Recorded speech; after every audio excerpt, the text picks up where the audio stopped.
Hey guys, today we're going to be talking about some of the most underrated exotics in the game right now. I think that's pretty self-explanatory, but for my returning viewers, I've changed up the editing a little bit in this one. I got a little cinematic at the start. If you do want to skip it, it's exactly 50 seconds long, so you can just skip that many seconds ahead.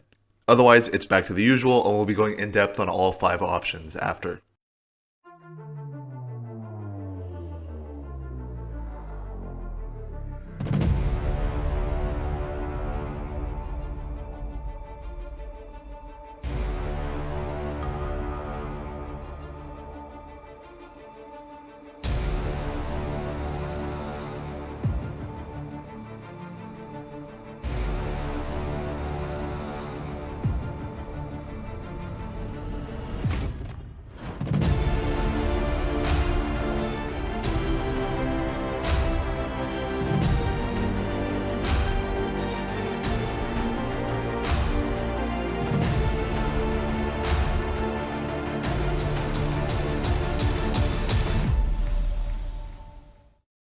And to start things off, we're going to go ahead and look at Legend of Acrius.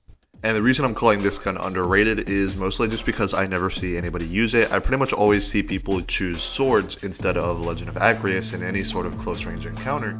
However, there is actually only one sword in the entire game that does more damage than Legend of Acrius, and it is the Sonum Bonum, only while surrounded is active. And it's important to remember that even if you do get surrounded active, only one person on the team can be using that sword, because it has some sort of weird fireteam scaling issue going on where multiple people using it at the same time reduces the damage for everyone. And this is something that was proved by Aegis. He's a pretty hardcore damage tester, and we reference his information a lot on this channel, so I'll definitely have it linked in the description if you want to look into that. But basically, for whatever reason, the sword just does less damage when lots of people are using it at once. And on top of that, remember, it only beats Acrius if it's surrounded. So if it doesn't have surrounded, if it has Chaos Reshaped, if it has Whirlwind Blade, if it's literally any other sword in the game, it's less damage than Acrius. And this is all while including Wolfpack rounds on the swords as well. I think one of the main things that keep a lot of people from using Acrius is just that some people actually haven't even gotten it yet. It's not even on their radar as being a good weapon. But between its ridiculous amount of damage, in both its rate of damage and its total damage, it also has the advantage of not needing to be surrounded for this damage, which is pretty uncommon when it comes to close range weapon options. Most of the time, the best close range weapons in the game are at their best whenever they have the surrounded perk or some kind of similar perk like that, but Acrius is a very notable exception to that. If you guys aren't familiar with how to use Acrius, it's pretty much just like you would use any trench barrel aggressive frame shotgun, but it just does a ridiculous amount of damage. Pretty much you put on an arc reloader mod and then you are able to reload a shot between every single round, and it lets you not need to reload very often. And then you just have to maintain your melees every 3 melees. Remember, the trench barrel buff did apply to Acrius as well, so you are now able to proc trench barrel using powered melees, which means you can use stuff like ranged melees, as well as proccing radiant on prismatic at the same time. Overall, I think it is definitely very good for raid DPS for sure on any sort of close range boss, but it's also even decent in some roam content, especially something like a Master Lost Sector. Whenever it's arc burn, it can basically just 1 or 2 shot champions, and it just absolutely tears stuff up in that regard. So if you haven't, definitely give Acrius a try. It's a very powerful option. Next up, we're going to talk about a little bit of a weird one, and this is going to be Lumina. Now, Lumina has always been kind of a niche weapon that you would not really super commonly use. You just kind of used it if you happen to have an exotic slot and you really felt like optimizing that little bit more. But we have had a little bit of a meta shift in the final shape, especially when it comes to the way we're getting our global damage buffs. For many raid teams, well is not being considered an essential thing anymore. A lot of teams are going with stuff like Triple Hunter, or they're just not running well, they're just running Song of Flame or another damage super on their warlocks. And so Lumina has a little bit more of a place to shine now. Basically, you can pick up the orbs after you kill a couple of enemies with the weapon, and when you shoot your teammates with the orbs while hip firing, you give them and yourself a 35% global damage buff for, I think, 10 seconds.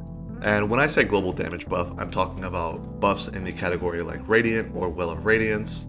Lumina is actually the same damage buff as Hazardous Propulsion at max stacks and applies to all weapons.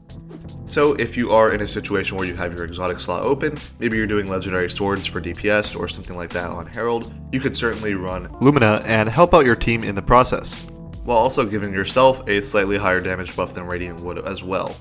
But with well not being as completely essential as it used to be, I think it's in a better spot than it's ever been as far as being used in regular teams. And next up, we're going to talk about Buried Bloodline.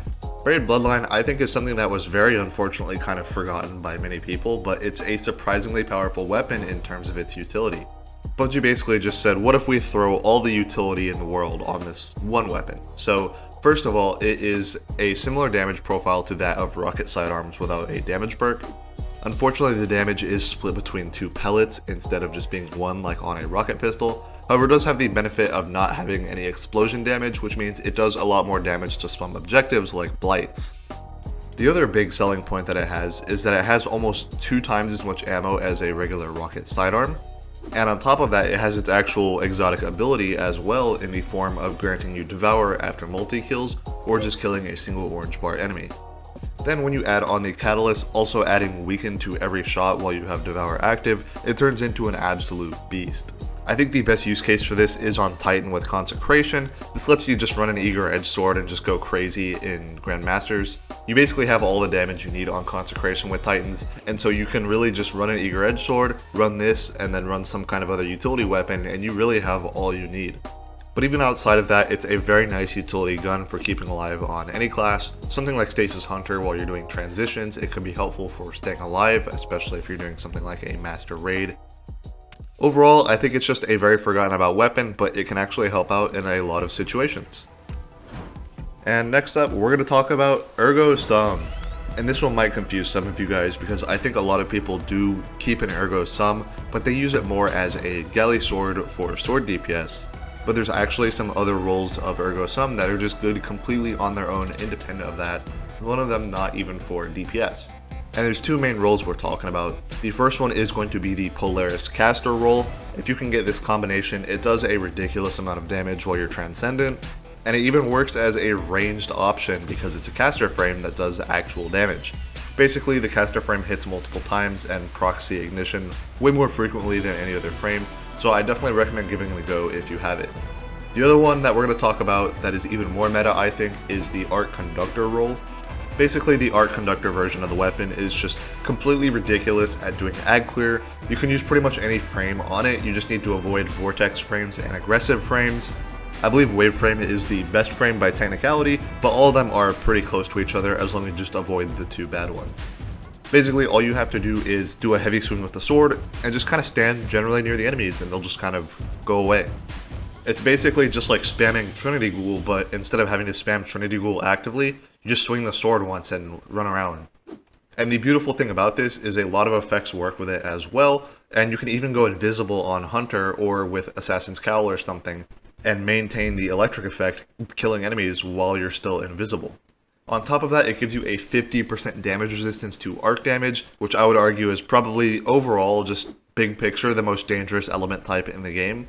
And so it really just increases your survivability and it lets you be super aggressive, even in stuff like Grandmaster Strikes. If you haven't seen any gameplay using Ergos in Grandmasters, I highly recommend it. It's used by a lot of speedrunners doing super fast solo Grandmasters, and it also just leads to super fast and consistent farming for most Grandmasters, at least in the current rotation where most of them are rather easy. And the last weapon, this is one we've talked about on the channel as well, it's going to be Cloudstrike. People still aren't using it, but it is ridiculously powerful. So we're going to actually compare some numbers on this one because I think this is important to look at. So I think there are 3 main weapons that people are comparing to Cloudstrike or should be comparing to Cloudstrike, and those are going to be Still Hunt, Microcosm, and Whisper. And for Still Hunt, it's very simple. If you're on Hunter and you have Celestial, Still Hunt's better. If you're not, Cloudstrike is better. Simple as that. And the only real exception to that is going to be if you have some kind of burst damage encounter where you just don't have much time, then you get the burst damage benefit of Still Hunt. Now for the other 2, hilariously, when it comes to Microcosm, Cloudstrike actually completely on its own with no outside help does more DPS than Microcosm. And this is all ignoring the fact that you can run a heavy weapon with it and make this even higher. So unless you have somebody who's struggling with the whole sniper scope thing, Cloudstrike is better than Microcosm all on its own. As for Whisper, obviously Whisper is better, but the snipers are conceptually very similar, and Cloudstrike lets you run a heavy with it. So it basically comes down to how well you're using your heavy mixed with Cloudstrike, whether or not you should be using Whisper or Cloudstrike. I will say Cloudstrike is more forgiving if you miss though. And yeah, that's gonna do it for the video, but before you guys go, I do want to ask for a little bit of feedback. This video, I changed up two pretty major things in the editing. First off, I obviously added that cinematic. I wanna know what you guys think about that, if you like that, or if I should go back to the simple 5-second little graphic at the start, or if you like the new, more dramatic version. I also added this new graphic that shows off all of the certain stats for the weapons. I wanna know what you guys think about that. Do you think they were accurate? Did it look right? Let me know in the comments below. And remember, if you like the video, make sure you like, subscribe, and all that. But that's enough e-begging from me. I'll see you guys later. Bye-bye.